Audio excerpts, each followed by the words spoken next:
And in this sequence, you know, we shot in Cortina d'Ampezzo, which is in the Italian Alps, all of the snow sequences. And David and I went to the location. It was on a weekend, and we got to the bottom of the mountain, and it was a beautiful day, gorgeous day. We were very, you know, dressed in very, you know, light slacks and, you know, summer kind of thing. And he said, "Come on, fellow, why don't we go up on the mountain and have lunch?" Have I told you this story? I don't think I have. So we get on the chairlift, you know, that takes the skiers up, and we go up to about 10,000 feet, 11,000 feet, and the weather changes, you know. And we go in and we have lunch. We come out and it's freezing cold. And he says to me, "Old fellow, my unit is frozen. It's freezing." I said, "What?" He said, "No, my unit is frozen. It's terrible." So we got to go down. We got to get down the hill. So we get on the chairlift, and as we're going down, he's dying. He's saying, "Oh my God, I can't stand it. It's frozen. It's frozen inside. Frozen." And we get down to the bottom, and he says, "Come on, go into the bar. Let's go to the bar." So we go in the bar, and he orders 3 brandy snifters, you know, with brandy in them, and we go into the men's room. And he takes, he unzips his pants, and he takes his unit out. And he's about to put it in the brandy snifter to warm it up. And I'm on the floor. I'm hysterical. I'm just hysterical. And a man comes into the bathroom. And he sees the 2 of us. And he says, you know, I'm on my knees. He's got his unit in the glass. And he says, "What is going on here? What is happening here?"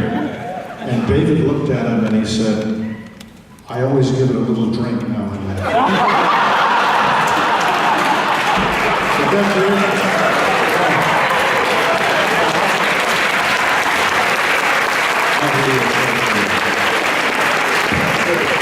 I just love it.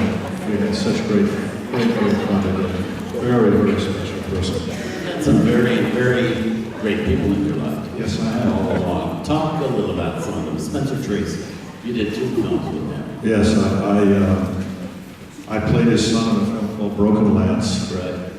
And then he asked me to be in a film with him called The Mountain. And he was so wonderful to me. He gave me co-star billing above the title with him, which I remember Bogart got upset about that. But he got very upset. He said, "I can't believe you're giving this kid this co-star billing. What the hell is that all about?" I said to Bogart, I said, "Well, if I do a picture with you, I'll give you co-star." I was very lucky with that. Yeah, I've worked with some great people.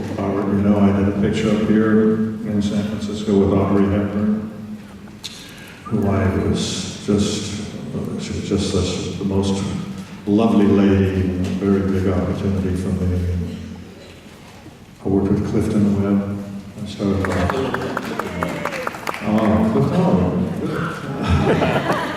Well, he was a very unique, special actor. I mean, you know, he was a dancer, and he was a very unusual character actor, really. And Zanuck was the one that had that idea of having, he thought he could be a tremendous motion picture actor. And people kind of thought, well, that's sort of strange, but he never did he put him in Mr.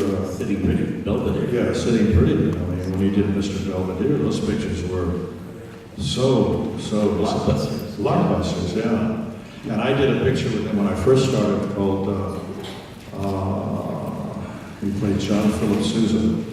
Stars and Stripes. Yeah, Stars and Stripes Forever. And I played played this character in there. I played And Titanic you did with and Titanic. I did with Clifton and with Barbara Stanwyck, and we had a. Talk a little about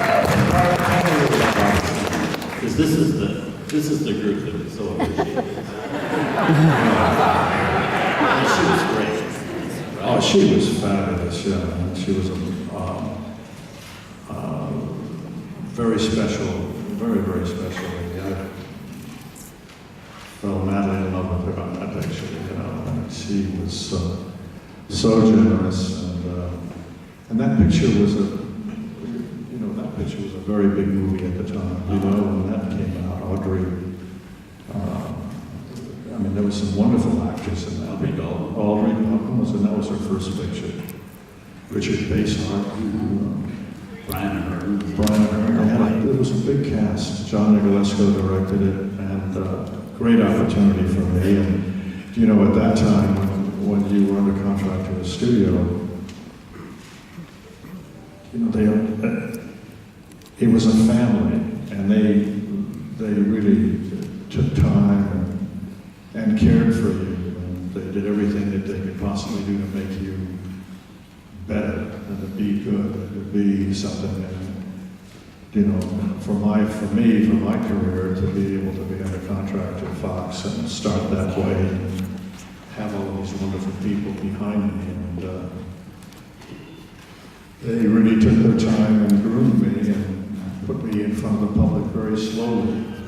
And I became a Bobby Sox idol along with Rock Hudson and Tony Curtis and Tab Hunter and myself. We were the last of the Bobby Soxers. It was great, I gotta tell you. Tell the story about, a wonderful story about when you were making Prince Valiant. Dean Martin came to the set. Oh yeah, that's true. Did any of you ever see Prince Valiant? You remember my wig? And my singing sword? I was standing talking to somebody, I forget who it was, when I was outside the dressing room. I was talking to this girl, and Dean came over. Dean Martin. Dean Martin came over and started talking to me. He thought I was Jane Wyman. He was chatting me up.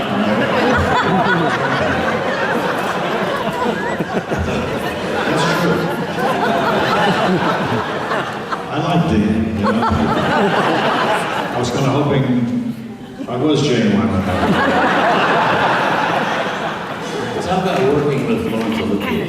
You and Natalie Wood did a version of Cat on Opera with him. Yes, we did. It was Laurence Olivier's tribute to the American theater. It was so exciting to work with him. I had met him through Spencer Tracy, and I knew him because when he would come to America, he'd do a character that was a typical American person.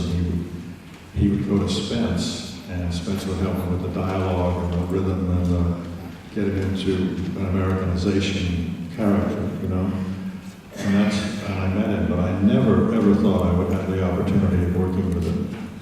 And that was special, and we became very close friends. I became a close friend of his. He was a very, very wonderful man. Did he also direct that?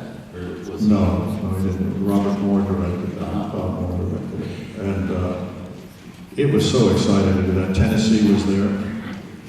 And it was interesting because they had to trim it down a bit for television. Mm-hmm. And Tennessee Williams was not too happy about having his work right. things lifted out of his wonderful play. It was such a great part and a wonderful play. Yeah, that was exciting. That was a big time for me. Big time. So talk a little about your life now. You basically live in Los Angeles and Aspen, right? Right. I live in Colorado and Aspen. Oh, and can we take a moment? I'd like to introduce your wife. Beautiful Jill St. John.